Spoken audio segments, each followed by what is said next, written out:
I wasn't sure whether I'd like You Don't Have to Live Like a Referee because I realised this was about football and I do not care about football at all.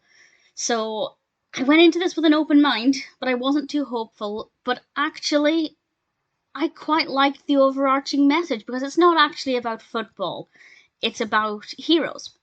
And it starts off with Lisa giving a speech about her hero, and at the last minute she has to change who her hero is because somebody else does the same hero, and she decides to pick Homer instead. And one thing leads to another, and in a chain of events that's a little hard to believe, Homer ends up becoming a referee at the World Cup in Brazil. And it's a little far-fetched, and people keep trying to bribe him so that one team wins, and the bribes are right up Homer's street, but because he's Lisa's hero, he refuses. He is the hero she needs him to be. He will not take those bribes. But we, the viewer, know that he wasn't actually Lisa's choice for hero. Will he find out? Will he take the bribes? I won't say what's happening, but the last kind of 5 minutes, I mean, I liked the very end.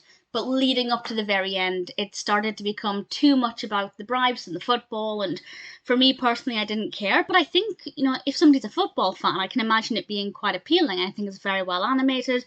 We spent quite a bit of time at the stadium, but not a tremendous amount, so there was still enough for me to enjoy bits round about it. We have bits with Marge and a few bits in the hotel room here and there.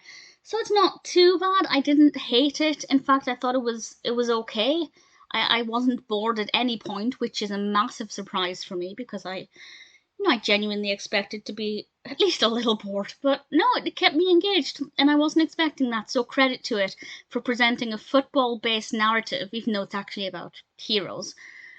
But for presenting something that seems to focus on football, and for me not being bored. That's a pretty good sign. I'd love to know what you think of it if you do love football, because I feel like it would be enjoyable, but at the same time it might be the other way. Would I watch it again? Yeah, sure. I'm never going to pick it as a favourite, but You Don't Have to Live Like a Referee is definitely a lot better than I was expecting, and actually, it's not too bad at all.